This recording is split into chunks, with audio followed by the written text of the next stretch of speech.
en ese momento, en su cabeza de adolescente, podía tener un control sobre la hermana, era golpes, ¿no? Porque la encontraba noviando o besándose con algo que es normal en los adolescentes. O sea, cuando ¿no? ni siquiera un papá tendría por qué pegarle a una hija, menos un hermano. Exacto, más Imagínate. sin embargo, ese rol que no está bien entendido porque no es adecuado para la edad. Exacto. Y ahí se rompe lo que es una relación entre hermanos, cuando se supone que ahí tiene que haber complicidad. Exacto. Pero hay mucha gente que dicen, pues gracias a eso, yo soy la persona que soy ahora.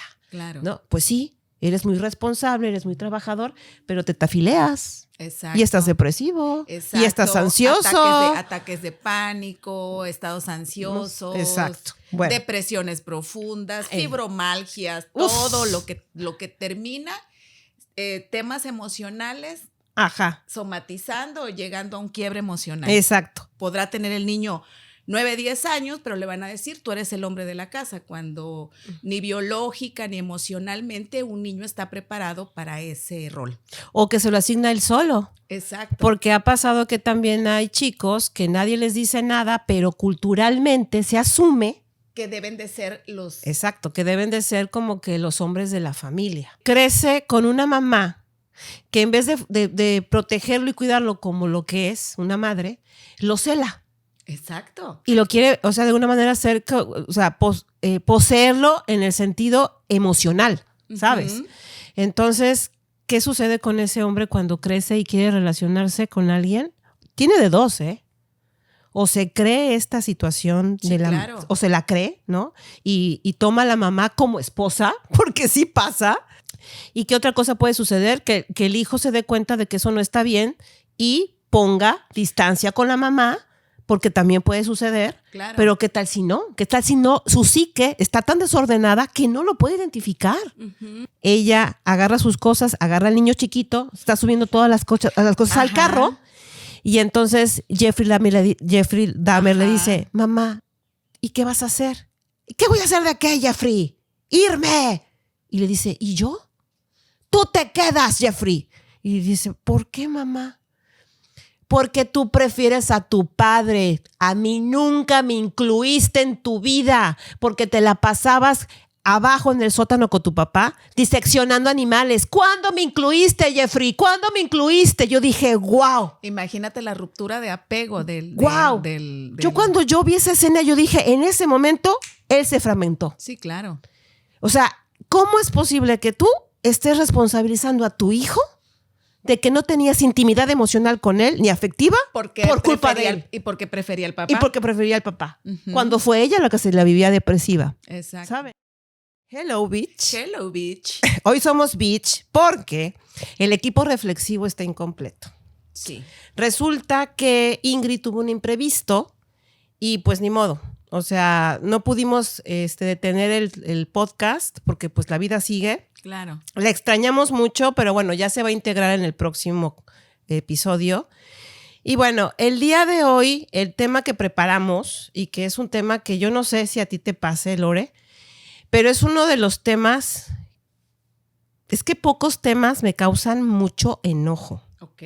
O sea, yo sé que como psicoterapeuta no nos tendría que enojar nada, pero hay temas que sí nos pueden de alguna manera como que no afectar, pero sí sentirnos como que son temas que son difíciles de entender que sucedan. ¿Me explico? Por lo menos es lo que me pasa a mí, ¿no?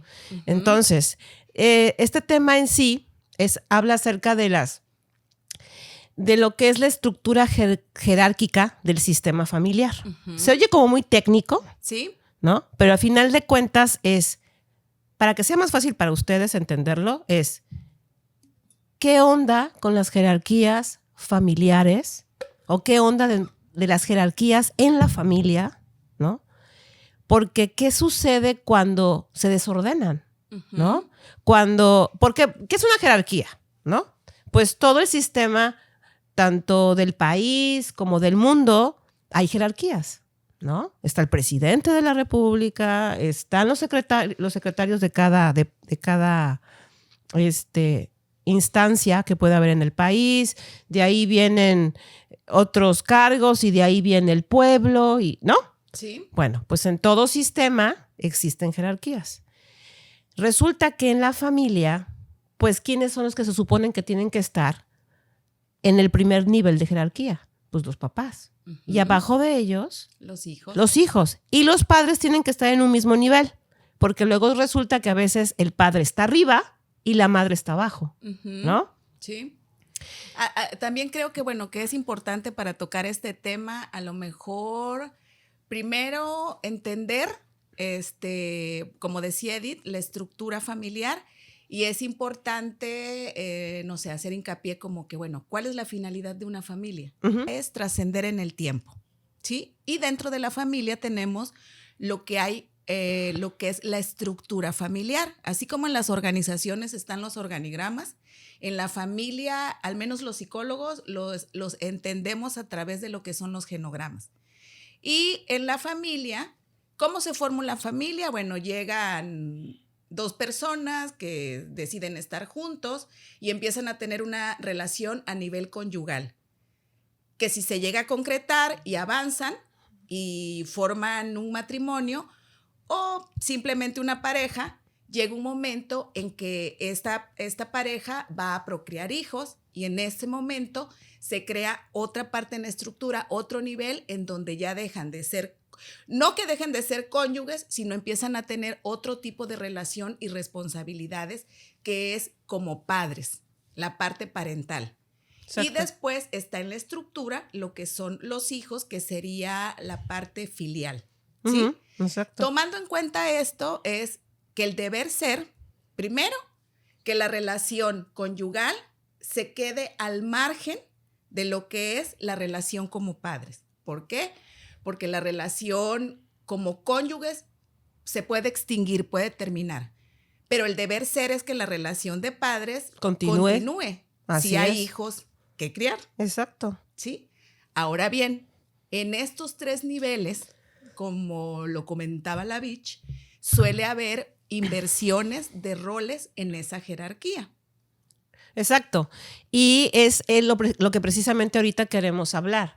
¿Qué pasa cuando todo esto que dijo Lorena de manera muy, muy clara y muy jerárquica se desordena? O sea, ¿qué sucede? Uh-huh. ¿No? Un ejemplo de esto pudiera ser, para que vayan entendiendo uh-huh. más o menos el tema, es muy clásico en la cultura mexicana, en las familias, en donde si por alguna razón muere el papá, uh-huh. el hijo mayor inmediatamente toma ese rol que le es asignado uh-huh. por parte de los padres o abuelos, en donde podrá tener el niño 9, 10 años, pero le van a decir, tú eres el hombre de la casa, cuando ni biológica ni emocionalmente un niño está preparado para ese rol. O que se lo asigna él solo. Exacto. Porque ha pasado que también hay chicos que nadie les dice nada, pero culturalmente se asume que deben de ser los... Exacto, que deben de ser como que los hombres de la familia, ¿no? Uh-huh. Entonces, ¿qué sucede cuando se desordena las jerarquías? Pues muchísimo trastorno. Uh-huh. Se trastorna todo. Y no solamente por el hecho de que se desarrolle un trastorno psíquico, sino que se trastorna la relación con los padres, se trastorna la relación con los hijos, se trastorna... Es un desorden, o sea, realmente, y esto que tú mencionaste, Lorena, hace rato, de separar el rol de padres con el rol de pareja, eso también se desordena. Sí, claro. Y sobre todo cuando hay divorcios sí. o separaciones. ¿Cuántas veces no hemos escuchado que se termina una relación o se termina un matrimonio y resulta que pues no pueden seguir con este rol de padres porque se odian tanto como pareja. Que los hijos quedan en medio de las patas de los caballos, ¿no? Exacto, ¿no? Exacto. Y así como que los agarran de rehenes y los secuestran. Y que en esta parte están dejando los padres totalmente de lado la estabilidad emocional y desarrollo del niño. ¿Por qué? Uh-huh. Porque el impacto que puede tener un conflicto de esta magnitud y que el rehén sea el niño, en este conflicto de pareja, pues deja muchas secuelas a nivel... Sí, por eso lo que yo les quería comentar es, ¿por qué es tan importante cuidar la jerarquía en una familia? Porque si tú cuidas eso, todo va a marchar en orden, van a funcionar lo más sanamente posible mentalmente hablando, Ujú. y todo va a ir llevando su cauce. ¿Por qué? Porque si se desordena, entonces hay una información totalmente equivocada de cuál es mi rol y en qué lugar estoy en esta familia. Claro, la identidad del niño La se identidad. debe de fragmentar. Sí, o sea, puede causar tantos estragos, déjenme decirles, que hasta puede de alguna manera causar una fragmentación de la personalidad, Ujú. ¿no? En donde yo crezco creyendo que soy la cabeza de la familia cuando soy el hijo, Sí. cuando mis padres se separan o cuando mi papá muere, y entonces eso causa estragos después cuando esta persona quiere hacer una familia después. Claro, incluso también, ¿sabes en qué aspecto? En las relaciones de hermanos. Ajá. Por ejemplo, yo Ujú. tengo la experiencia cercana de Ajá. una familia donde muere el papá cuando el mayor tenía 11 años y la familia pues lo pone como el hombre de la casa. Un niño de 11, 12, 13 con una hermana de 1 año, 2 años menor que él, cuando se convierten en adolescentes, él realmente se creía el hombre de la casa. Entonces, si veía con su criterio de adolescente, de niño, que la hermana andaba noviando en la esquina, bueno, pues la manera en cómo él, en ese momento, en su cabeza de adolescente, podía tener un control sobre la hermana, era a golpes, ¿no? Porque la encontraba noviando, besándose con algo que es normal en los adolescentes. O sea, cuando ¿no? ni siquiera un papá tendría por qué pegarle a una hija, menos un hermano. Exacto, más Imagínate. sin embargo, ese rol que no está bien entendido porque no es adecuado para la edad. Exacto. Y ahí se rompe lo que es una relación entre hermanos, cuando se supone que ahí tiene que haber complicidad. Exacto. ¿No? Exacto, porque hasta la fraternidad. Hasta la fecha está fracturada la relación. Exacto. ¿no? Por eso causa mucho trastorno. O sea, y también, ¿sabes? Un tema que a mí me puede muchísimo, por eso decía que me causa mucho, a veces este tema me confronta, porque ¿qué sucede cuando la mamá asume el papel de esposa del hijo? ¿No? Porque Sí. tú y yo estamos hablando acerca de cuando el chico agarra el rol de padre. El rol de padre. Pero ¿qué pasa con la mamá? Exacto. Y la mamá se convierte en una mujer celosa, sí, posesiva, intrusiva, dominante, uh-huh. Tóxica, como dicen ahora. Y en donde el hijo no puede de alguna manera tener una vida de pareja o social porque ninguna mujer le es suficiente y no tiene llenadera a la mamá porque no hay mujer que llegue a la altura de su hijo. Uh-huh. ¿Le suena esto? Sí, esto puede pasar mucho en los hogares uniparentales que en este momento, bueno, no como antes que casi no había divorcios, ahorita es muy común que una mamá críe sola a su hijo o hija y un papá, también hay muchos papás solteros. Se da mucho con esta parte de la mujer en donde a lo mejor ya no decide casarse o aún sí, y entonces como que le da este rol al hijo de que casi espera que la contenga emocionalmente como lo haría una pareja. Uh-huh. Y le reclama. ¿Te acuerdas que el otro día escuchábamos un podcast de eso en donde la mamá el chantaje que le hace por medio de los audios? Ajá, sí, ¿no? sí. Pareciera que estás oyendo a la mujer y a su esposa y no a la mamá. Exacto, sí. ¿No? Sí. Ese grado de psicopatía de la madre. No, sí, de hecho, es muy grave. ¿Saben por qué? Porque imagínense a un hijo que crece con una mamá que en vez de protegerlo y cuidarlo como lo que es una madre, lo cela. Exacto. Y lo quiere, o sea, de una manera poseerlo en el sentido emocional, ¿sabes? Uh-huh. Entonces, ¿qué sucede con ese hombre cuando crece y quiere relacionarse con alguien? Tiene de dos, O se cree esta situación claro. o se la cree, ¿no? Y toma a la mamá como esposa, porque sí pasa. O sea, sí pasa que los dos, por eso les decimos que es tan importante explicar ¿qué trastorno causa? Porque no solamente es por parte del hijo, sino también por parte de la mamá, porque el hijo puede creerse ese rol, adjudicar ese rol que adquiere la mamá. ¿Y qué otra cosa puede suceder? Que el hijo se dé cuenta de que eso no está bien y ponga distancia con la mamá, porque también puede suceder. Claro. Pero ¿qué tal si no? ¿Qué tal si no? Su psique está tan desordenada que no lo puede identificar, ¿no? Entonces, esa es una. A mí me gustaría también que habláramos acerca de qué tipo de familias fomenta un desorden jerárquico. O sea, para mí, ¿sabes cuáles son las familias que me aparecen mucho? Ajá. Las familias en donde hay adicciones. Hay un papá alcohólico o un papá drogadicto o la mamá, y resulta que el papá o la mamá toma al hijo como, oye hijo, hay que ir por tu papá porque está tirado en el bulevar, que salió del bar y entonces hay que irlo a buscar. Y el hijo ahí va con la mamá a buscar al papá, a recogerlo, ¿no? Cuando el hijo pudo haber estado estudiando o dormido, claro. Porque me ha llegado muchos casos en donde estos hijos crecen cuidando al padre alcohólico. Cuando para empezar, ¿quién tendría que cuidar? O sea, para empezar, nadie lo tendría que cuidar. Nadie lo tendría que cuidar. Pero si te casaste con un alcohólico, ¿quién crees que tendría que responsabilizarse de eso? Pues la que se casó con él. La que se casó con él. Entonces, ¿para qué jalas a los hijos? Claro. ¿No? O sea, este tipo de familias son las que fomentan mucho este desorden. Porque como yo no puedo sola, entonces agarro a mis hijos, ¿no? ¿Qué otro tipo de familias? También que eso también pasa mucho en las familias mexicanas, de que el hijo tiene que ayudar a los padres, que los hijos van a ser quienes, cuando los padres estén viejitos, los cuiden. Sí. Y una vez que salen de estudiar, tienen que mantener porque es una obligación. ¿Sí? Las familias que son muy muégano. Exacto. O sea, las familias que son así como súper, súper, súper unidas.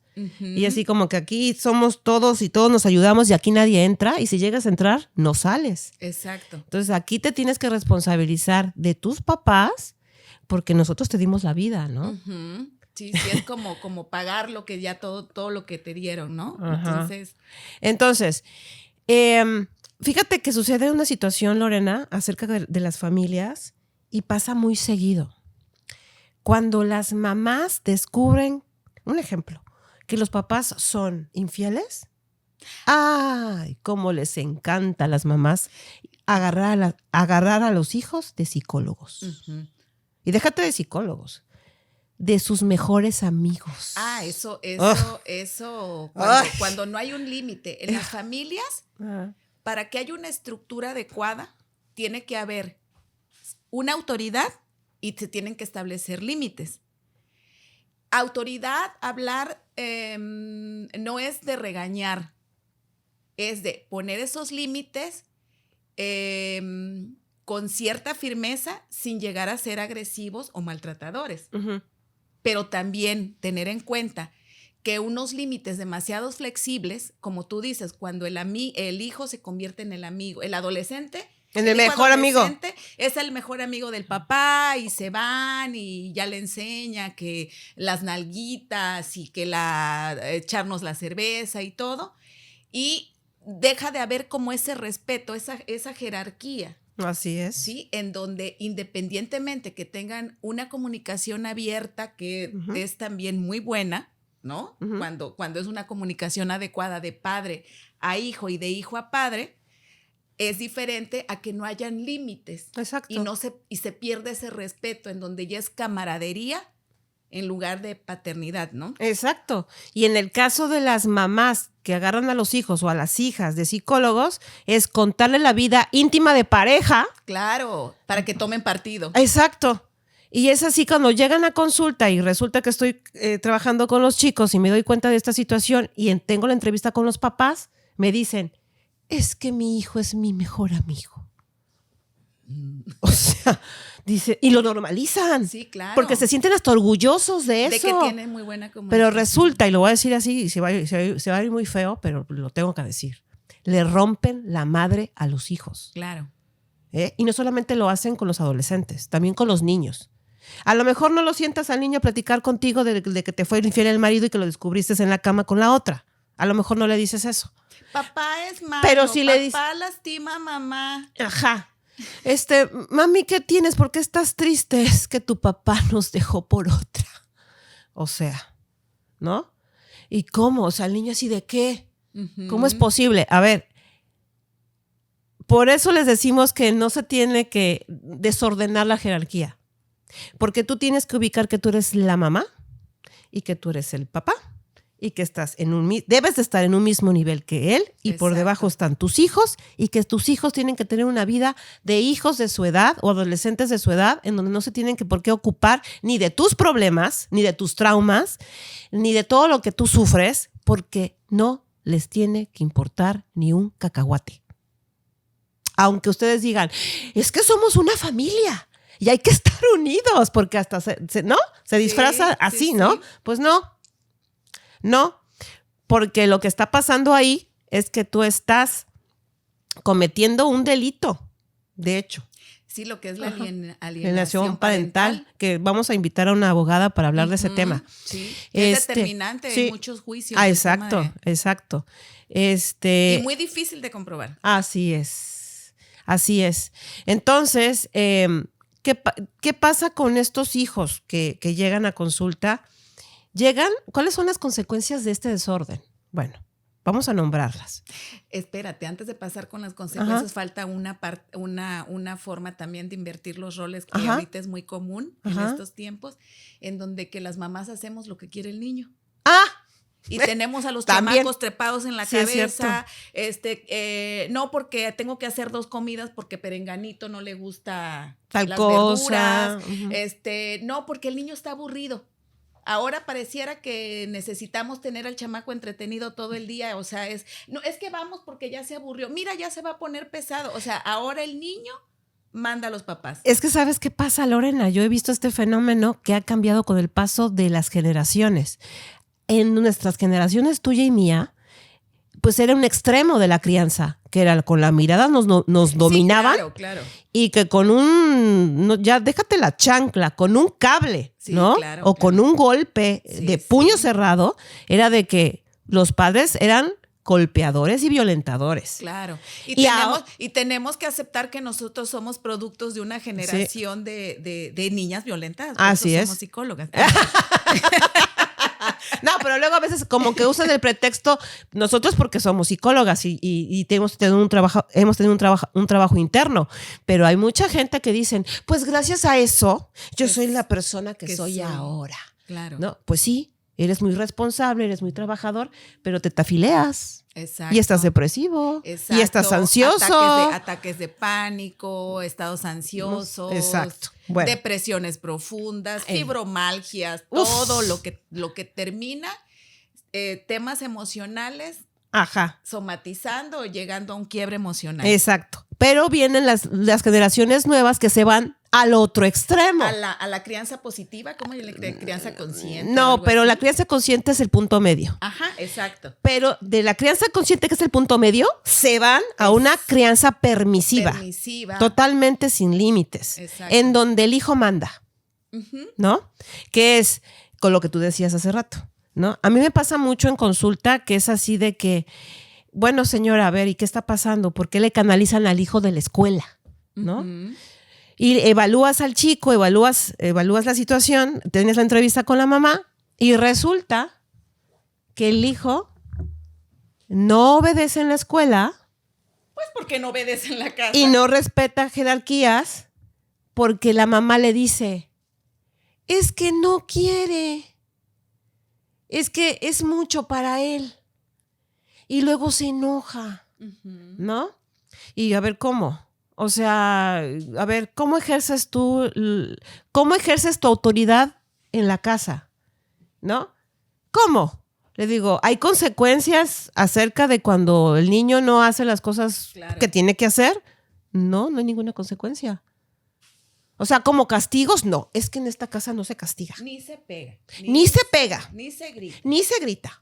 Digo, no estamos diciendo que... No, porque no hay que pegar, no hay que gritar. No hay, para poner límites, Pero se van al extremo. Exacto. Porque no estamos diciendo que esté bien que griten y que esté bien que peguen, no.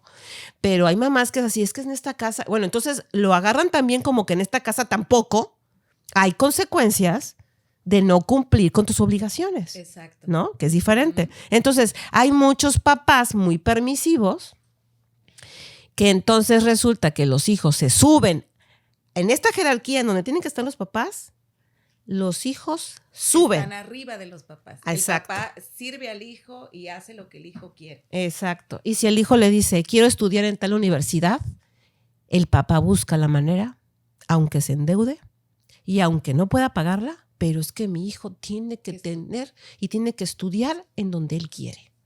Y ahí están los papás pagando una universidad carísima y endeudándose de por vida, porque resulta que el hijo no quiere estudiar. Que el hijo no quiere estudiar en una universidad de gobierno.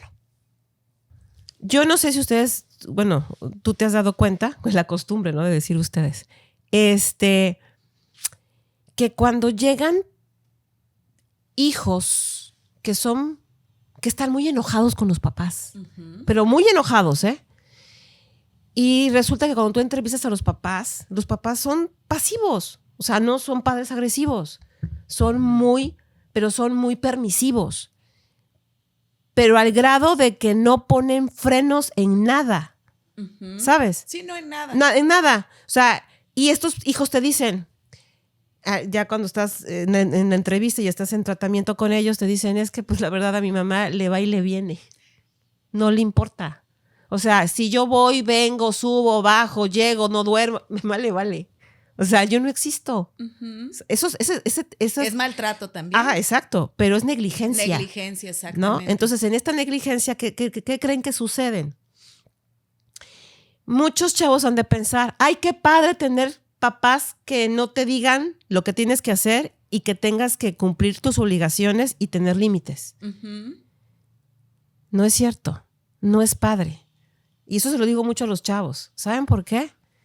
Porque en el momento en que tú detectas que no hay límites, que no hay atención en la crianza, automáticamente se genera en el hijo una herida de abandono. ¿No? Porque con el conque de que, ya está grande, él puede solo, ¿no? No importa, sí, avísame cuando llegues, nada más, no me estés dando lata, ¿no? O estos papás que es así de que, bueno, ya están grandes. Tuve un papá que decía, mi trabajo es de proveer. Lo demás, ustedes se ocupan. Así que si tienes un tema con la escuela, a mí ni me preguntes. Y yo así de, ¿cómo? ¿No? O sea, y me decían estos hijos, ¿no? Es que cuando no entendemos algo de la escuela, pues nos hacemos... No tenemos con quién. No tenemos con quién, porque no podemos contar con mi papá. Y como pues cada persona es diferente, como habrá el hijo que aprenda él solito a buscar la manera de investigar, buscar quién lo ayude y salir adelante, como habrá el hijo que no va a tener esas habilidades y se va a quedar rezagado.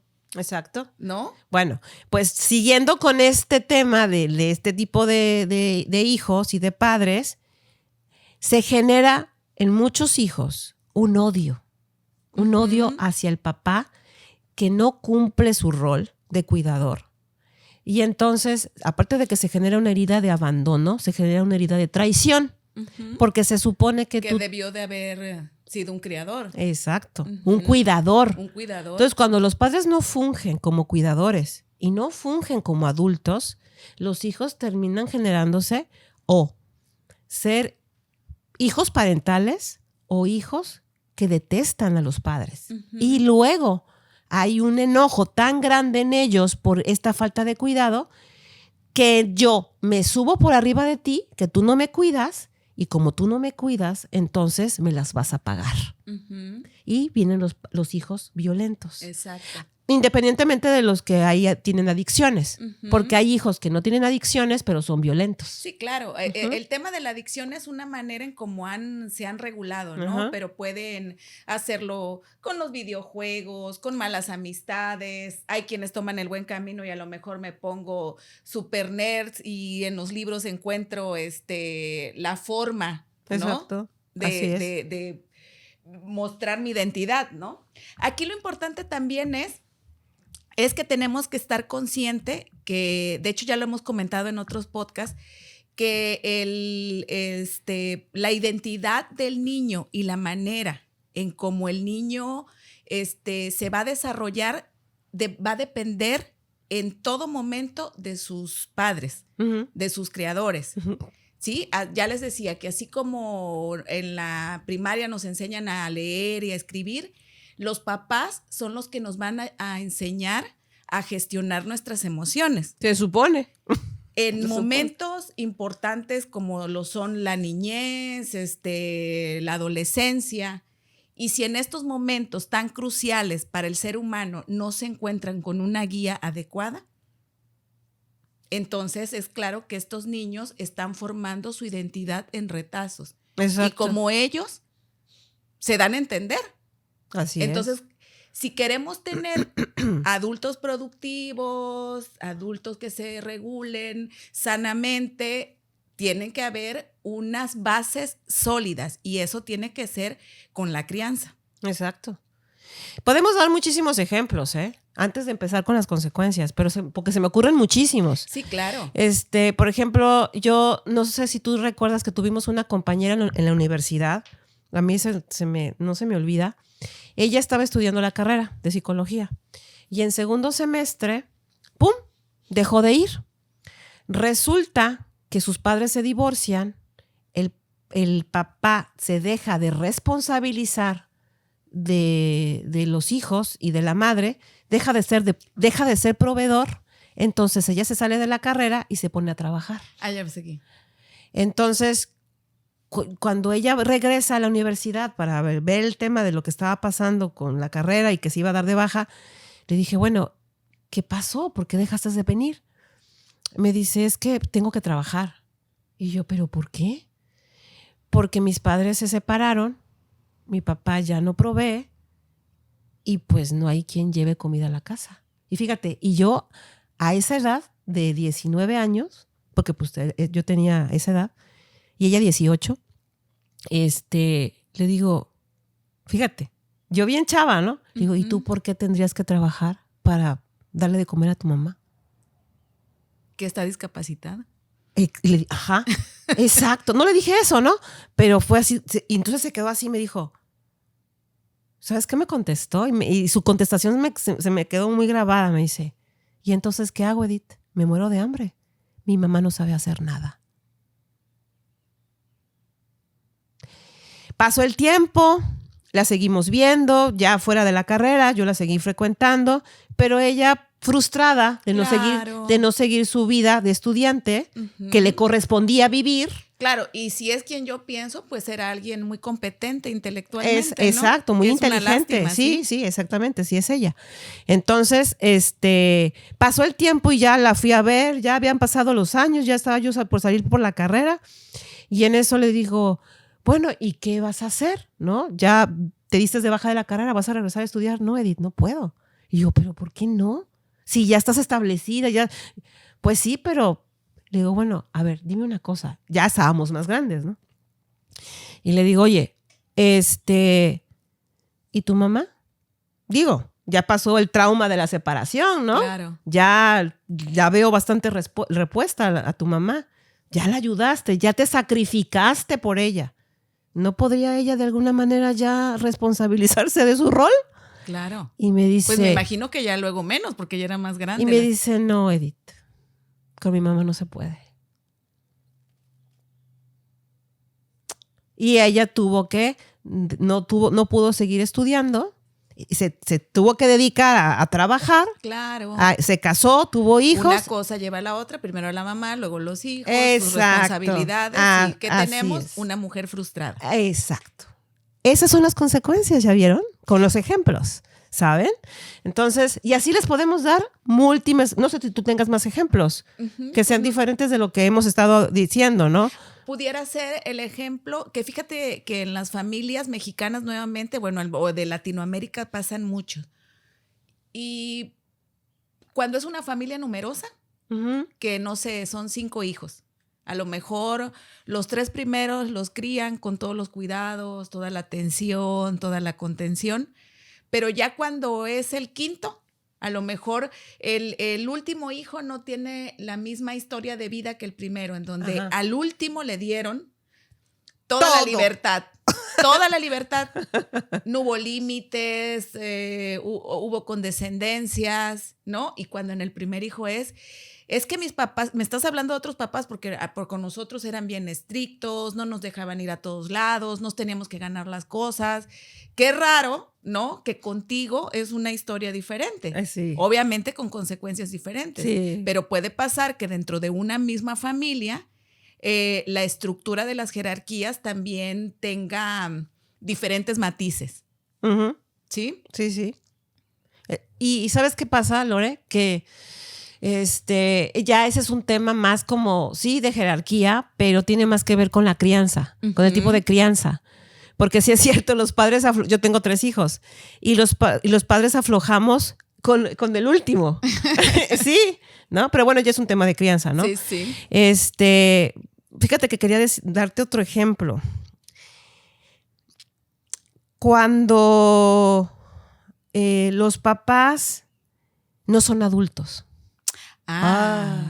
Y bueno, ¿y qué te esperas si hemos criado, ¿no? Exacto. Con estos estilos, pues obviamente vamos a tener adultos infantilizados. Exacto. Por ejemplo, a ver, ¿cuáles son los padres que no son adultos? Vamos a dar ejemplos. Los papás que se ponen a discutir con los hijos y hacen berrinche con los hijos y se ponen en un mismo nivel. O sea, en vez de adoptar un papel de adulto, a ver, vamos a hablar, entiendo que estás enojado, vamos a esperar a que se te pase el enojo y luego platicamos, nos ponemos de acuerdo en cuáles son tus obligaciones, cuáles son tus responsabilidades, cuáles son tus privilegios y bla, bla, bla. No, todo lo contrario. Se ponen a pelear con el hijo, pero emberrinchados. Sí, sí, en una guerra campal, sí, en donde yo te hago y tú me haces. Incluso hasta llegar a las ofensas y herirse de maneras muy profundas, ¿no? Sí, exacto. Y hay papás que, o sea, sobre todo, yo he visto que pasa mucho con las mujeres. Hay muchas mamás muy berrinchudas y que son así de que, a ver, quiero darte un ejemplo. Cuando la mamá le dice a la hija, pero entonces, ¿por qué no me prestas tu falda? Si yo que te doy todo, yo te lo doy todo, ¿por qué no me prestas la falda que te compré el otro día? ¿Perdón? Oye, ¿o qué te parece esta? Al niño de 10 años, la mamá de 30. Oye, hijo, ¿tú qué crees? Que le debo de... Estoy enamorada de tal persona. ¿Tú crees que yo le debo de hacer caso? ¿Y qué crees que pueda contestar un niño? ¿Con qué criterio le puede responder cosas del amor a la mamá? O papás que son adictos, ya sea al alcohol, a la droga, o a cualquier otra sustancia. Y entonces son padres que pueden estar con la droga o con el alcohol ausentes, y entonces los hijos se tienen que proveer, incluso hasta de la manutención. Sí, claro. Y son hijos, a ellos mismos. O a ellos mismos, porque son hijos que luego tienen que trabajar.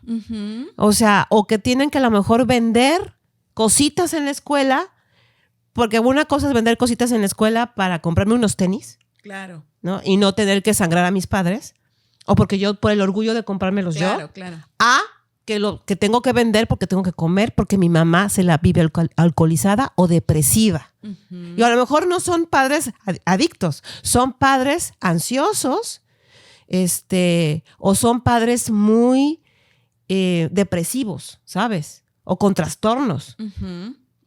Por ejemplo, se me viene mucho a la mente la mamá de Jeffrey Dahmer.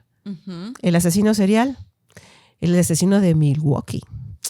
Ese asesino serial tuvo una mamá con una depresión posparto del segundo hijo, y aparte la señora ya tenía desórdenes mentales, y la señora se la vivía durmiendo, y este chico creció solo, ¿no? Sí, se tuvo que responsabilizar de él. Y en este ambiente depresivo y todo lo que implica, ¿no? Los niños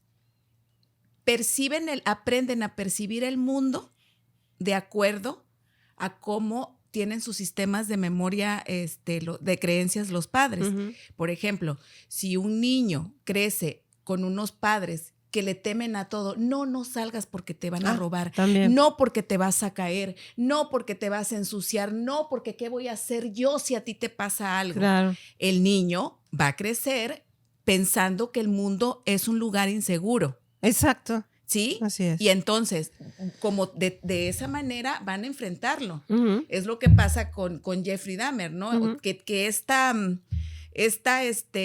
ambiente uh-huh.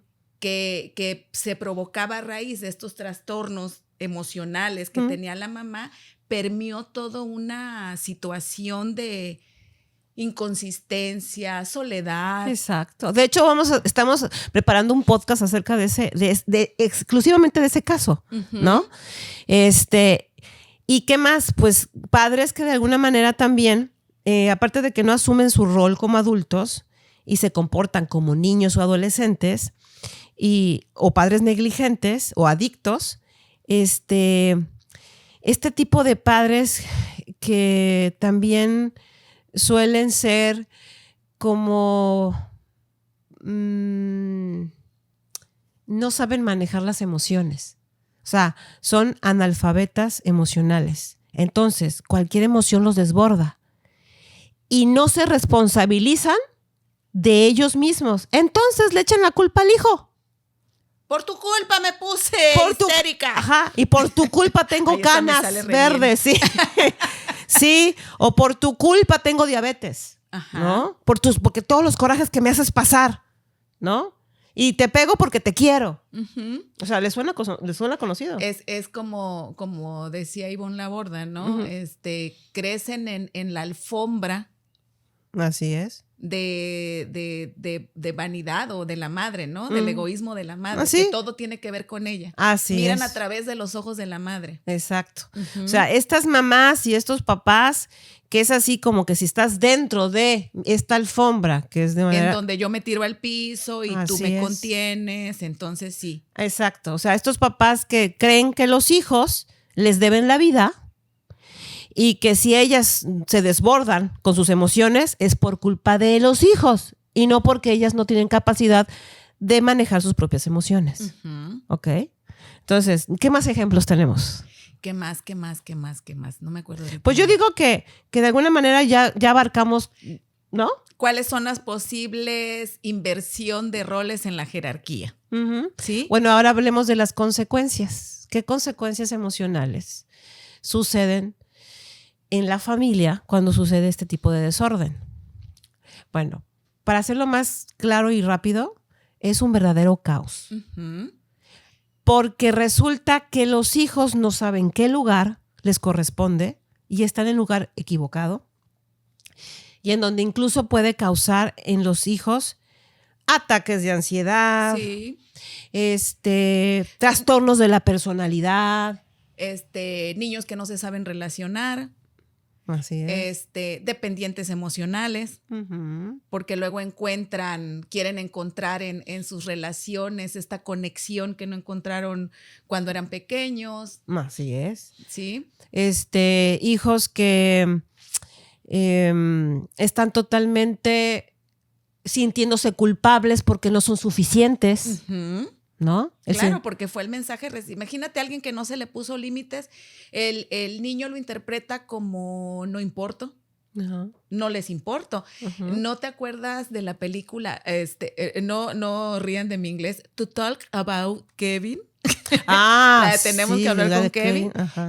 ¿Sí te acuerdas lo que le responde, lo que le dice el hijo a la mamá cuando lo va a ver a la cárcel? ¿Te acuerdas cuando me pegaste aquella vez? Ajá. Es la única vez que sentí que me amabas. Ajá. Es lo que decía yo hace rato. Ajá. Que por qué luego los hijos... Ese es un claro ejemplo. Esa película es un claro ejemplo del odio de un hijo para cuando un padre no es adulto y no se responsabiliza. Uh-huh. Repite, ¿cómo se llama la película? Hablemos de Kevin. Hablemos de Kevin. Tenemos que hablar de Kevin. To Talk About, algo Ajá. así, Kevin. Buenísima. Uh-huh. Entonces, y también chéquense la serie de Jeffrey Dahmer. O sea, vean también cómo los padres en esta crianza, la mamá no fue adulta. O sea, y la mamá, y el papá fue evasivo. Sí. El papá se iba y la mamá no era adulta. Incluso, no sé, hablando de frases, me acuerdo mucho de esto, de cuando, no sé si haya sido así realmente, porque es una serie, ¿no? Pero sí se apegaron mucho al caso. Sí se apegaron mucho al caso. Pero en esta escena, no sé si tú recuerdas, cuando ella agarra sus cosas, agarra al niño chiquito, está subiendo todas las cosas al carro, y entonces Jeffrey Dahmer le dice, mamá, ¿y qué vas a hacer? ¿Qué voy a hacer de qué, Jeffrey? ¡Irme! Y le dice, ¿y yo? Tú te quedas, Jeffrey. Y dice, ¿por qué, mamá? Porque tú prefieres a tu padre. A mí nunca me incluiste en tu vida, porque te la pasabas abajo en el sótano con tu papá, diseccionando animales. ¿Cuándo me incluiste, Jeffrey? ¿Cuándo me incluiste? Yo dije, wow. Imagínate la ruptura de apego del... Wow. Yo cuando yo vi esa escena, yo dije, en ese momento, él se fragmentó. Sí, claro. O sea, ¿cómo es posible que tú estés responsabilizando a tu hijo de que no tenías intimidad emocional con él, ni afectiva, por culpa de él? Y porque prefería al papá. Y porque prefería al papá.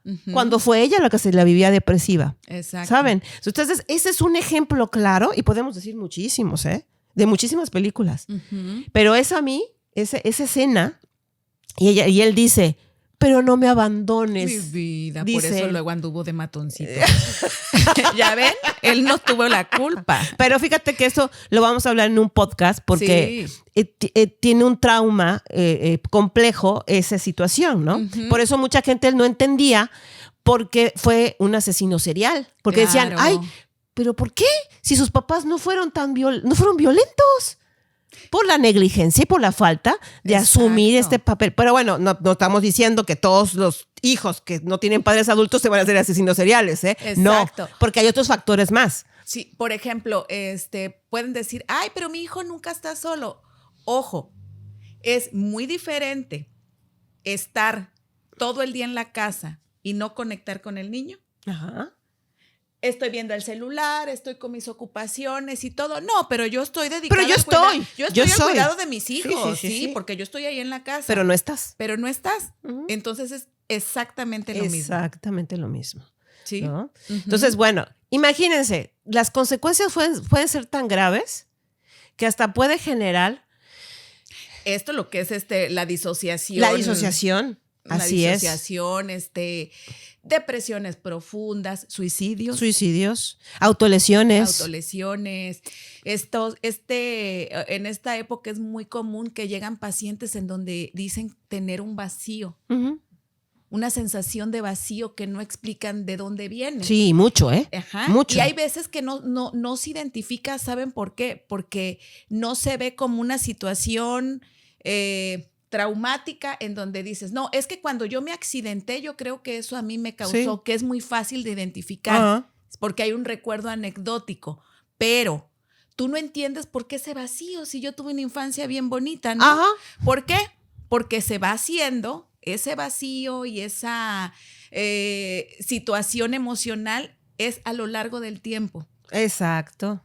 ¿Sí? Y como no hay golpes, y como no hay violencia verbal, no hay estragos visibles. Exacto, así que de un día para otro. Exacto. Ese tipo de trastorno se fue forjando en el tiempo. Exacto. Con negligencias, con abusos, con omisiones. Y auméntale que a lo mejor también tenga el chico otra situación a nivel cerebral, ¿no? O a nivel genético. Sí. Se hace una bomba, ¿no? Exacto. Entonces, por eso... Pero, por ejemplo, eso es importante también. Normalmente creemos que el TDAH tiene que ver con la parte orgánica. Y sí, pero muy pocos TDAH tienen que ver con la parte orgánica. La mayoría tienen que ver con negligencias y rupturas de apego. En donde el niño se aprende a regular, pues es mejor estar activado, hiperactivo, ando distraído y todo, porque es más fácil para evadir. Exacto. Una realidad de, no sé, conflictos con los padres, maltratos. Uh-huh. Y de hecho mucha gente, bueno, no mucha, pero varias personas de las que yo he conocido que tienen TDAH son muy evasivos con los temas emocionales. Uh-huh. O sea, les cuesta trabajo enfrentar el dolor. Conectar con el dolor. Ajá, uh-huh. Exacto. Pues así. Y así les podemos dar muchísimos ejemplos. Ahora, la pregunta es, Lore, ¿esto tiene solución? ¿Se puede tratar? Si es en una edad en donde todavía podemos, no es como que, ay, bueno, no sé, fui agresivo con mi hijo porque me sacó de mis casillas y fui agresiva con él, ¿no? Uh-huh. Incluso hasta le pegué. No por eso el niño va a tener un trauma, si hay una contención y esto no se repite. Exacto. ¿Sí? O sea, sí se puede corregir. Hasta la adolescencia se puede corregir. Uh-huh. ¿Sí? En la adolescencia es donde todavía estás a tiempo. A tiempo. De resarcir los errores que cometiste en la infancia. Sí. Y pues yo creo que más adelante ya tendrá que ser un trabajo individual de entender tu narrativa de vida y cuáles fueron estas situaciones que te han llevado pues a cualquier situación emocional o trastorno de personalidad o de conducta que pueda resultar de esto, ¿no? Sí, claro, siempre y cuando la persona pueda reconocer que tiene un problema. Exacto. En donde, por ejemplo, no se puede relacionar y no puede durar en una relación. Ajá. ¿No? Porque pues resulta que como a la mamá no le llena el ojo ninguna mujer, uh-huh. Él constantemente está tratando de encontrar a alguien que esté a la altura de la mamá. Exacto. Y si él no detecta eso, pues eso va a seguir. O conocer tu historia, no sé, el niño que tuvo una mamá que tuvo un estrés posparto, uh-huh. Una depresión posparto, y no conectó con él. Entonces, el niño aprende a ser totalmente evitativo y se relaciona con la gente porque piensa que lo van a querer por lo que hace y no por lo que es, uh-huh. ¿No? Uh-huh. O a la inversa, uh-huh. Cuando no lo dejan que explore y entonces el niño llega grande y si no está en la mente del otro, que son los dependientes emocionales, ¿no? Así es. No son nadie, entran en crisis, sufren en las relaciones. Ajá. O sea, se puede detectar, sí, siempre y cuando a lo mejor tengas esta información o a lo mejor puedas detectar que algo no está funcionando bien en ti y tengas la humildad de decir necesito ayuda. Exacto. Sí, pero si no, pues así lo puedes repetir de generación tras generación tras generación, ¿no? Uh-huh. Y se puede repetir. Pero cuando códigos de familia se llaman. Ajá, luego, ¿no? Sí, lealtades familiares, ¿no? ¿Sí? Hay una lealtad familiar en donde, otro ejemplo, ¿no? Cuando en esta familia, un ejemplo, la dinastía Pinal, las mujeres de la dinastía Pinal, de Silvia Pinal, toda su descendencia, ¿cuál es su lealtad familiar? Aquí las chingonas somos las mujeres. Ajá. Los hombres no sirven. Son unos pendejos. A ver. Perdón. No unos pendejos, pero aquí todas somos mujeres, todas, ¿eh? Sí, empoderadas. Sí, pero aparte de eso, todos los hombres son iguales y todos los hombres los hombres no son valiosos. O sea, los hombres en esta familia no caben. Todas son madres solteras. La única que ha roto la Stephanie, ¿no? La Stephanie pero Salas. Dicen que anda mal y todo eso. No sé, pero al parecer es la que ella está rompiendo con ese patrón. Ojalá y así sea, ¿no? Y el hermano, pues también como que no, todas destacaron, menos el hermano, ¿no? Es el que tiene el que está ahí de bajo perfil, ajá. Escondidito, ¿no? Eso es un ejemplo. Eso es un ejemplo de lealtades familiares. Y bueno, a final de cuentas, lo que queremos transmitirles a ustedes es, sí tiene solución, siempre y cuando tengas conciencia de que algo está pasando en ti, que no está funcionando como debería de ser.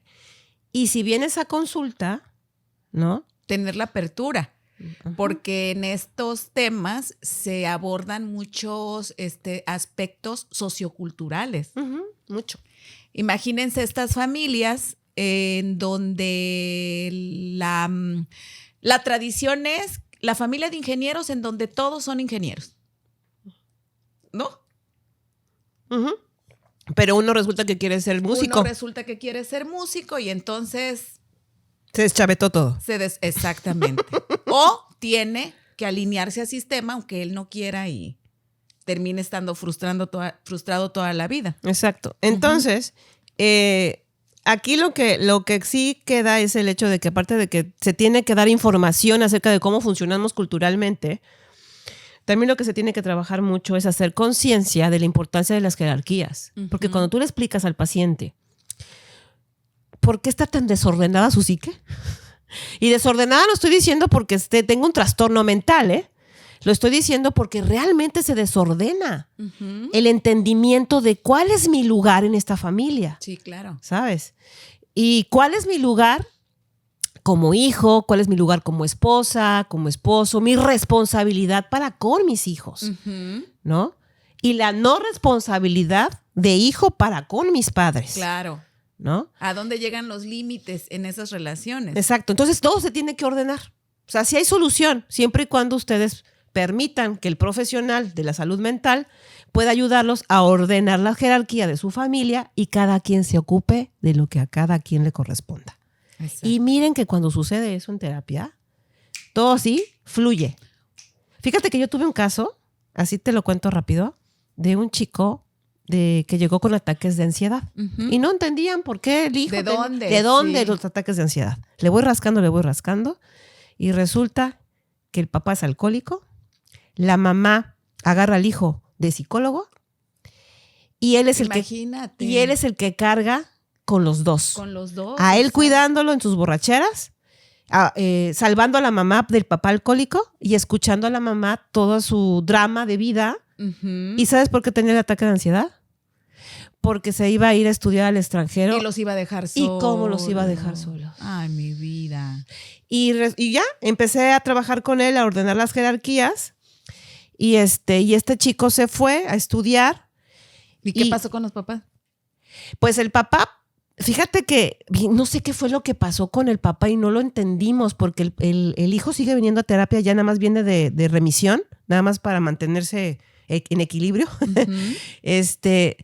Resulta que todos, o sea, así como él empieza a ordenar fíjate, bien curioso, claro. Él empieza a ordenar su psique y empieza a poner límites a los padres, se deja de sentir culpable y empieza a decirle a la mamá, desde un lugar ya aquí trabajando porque tenía él mucho, o sea, tú sabes perfectamente que detrás de todo esto hay mucha rabia. Hay mucha ira, ¿sí? Entonces él tenía una ira contenida que no podía, y aquí fue que se dio cuenta. Bueno, ya debe de haber tenido hasta TOC. Debe de ser obsesivo o algo así. Algo así. De alguna manera él empezó a sacar esta rabia en terapia y a aceptarla, a que saliera y a trabajarla y a sanarla. Entonces le empieza este chico a poner a cada quien en su lugar. Y ya le empezó a decir a la mamá, porque, oye, fulano, porque así de que de repente el chico estaba con sus amigos y la mamá le hablaba de, oye, hay que ir a buscar a tu papá porque acaba de chocar, que no sé qué, porque le habla, oye, hijo, es que yo estoy ocupado, estoy en una reunión con mis amigos, yo te lo dije con anticipación, claro, no puedo irte a ayudar, resuélvelo como tú puedas, mamá, yo ya te expliqué a ti que yo no tengo que responsabilizarme ni de mi papá ni de ti. Y le colgó. Y yo, wow. Le costó, ¿eh? No te creas que fue fácil. No, claro, porque ellos tienden a culparse. Sí, se sienten muy culpables. Sienten muy culpables. Y muy responsables. Exacto, cuando van a dar este paso porque sienten que están haciendo algo malo, que también va acompañado de esta idea religiosa de que a los padres hay que respetarlos y honrarlos. El quinto mandamiento, porque esa es otra, ¿no? El quinto mandamiento. Bueno, el caso es que yo trabajé con él todo esto y resulta que pone a la mamá en su lugar como mamá y le pide, yo sé que yo he sido para ti un apoyo, pero a mí me lastima escuchar lo que a ti te pasa con mi papá, porque no me corresponde, mamá. Y resulta que la mamá le dice, tienes toda la razón.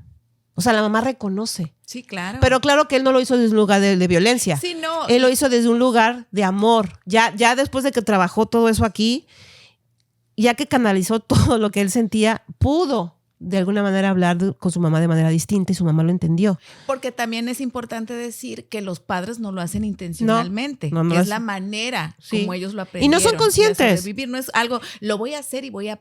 No. No, y les queremos decir algo. Si ustedes se sienten regañados, no es nuestra intención. Lo que pasa es que estas situaciones son totalmente inconscientes. Algunos son conscientes, pero a la mayoría no.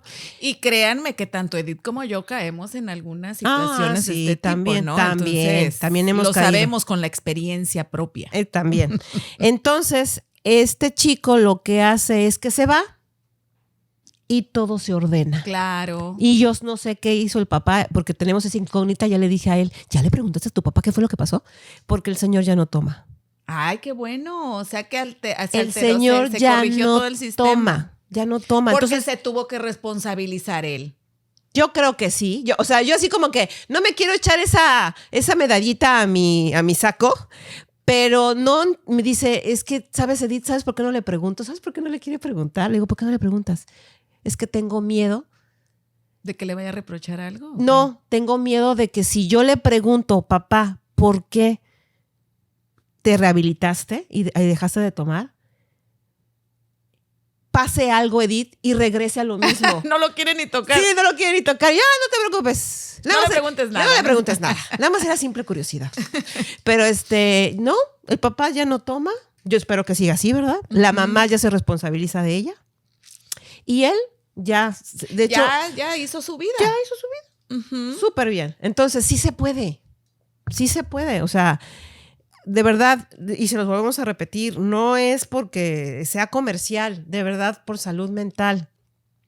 Cuando ustedes detecten algo que no está funcionando dentro de ustedes, buscan información con cualquier link o clic que le hagan a un lugar de internet, pueden encontrar información. Así que, pues, conclusión y recomendaciones.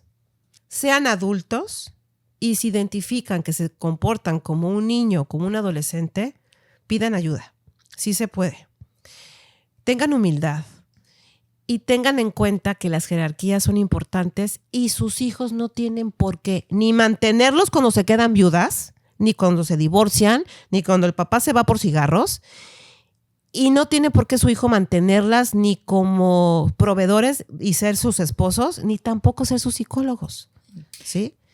Sí, yo como conclusión y recomendación les diría que revisen de qué manera se está manejando su sistema, de qué manera estas relaciones dentro de la estructura familiar se están dando.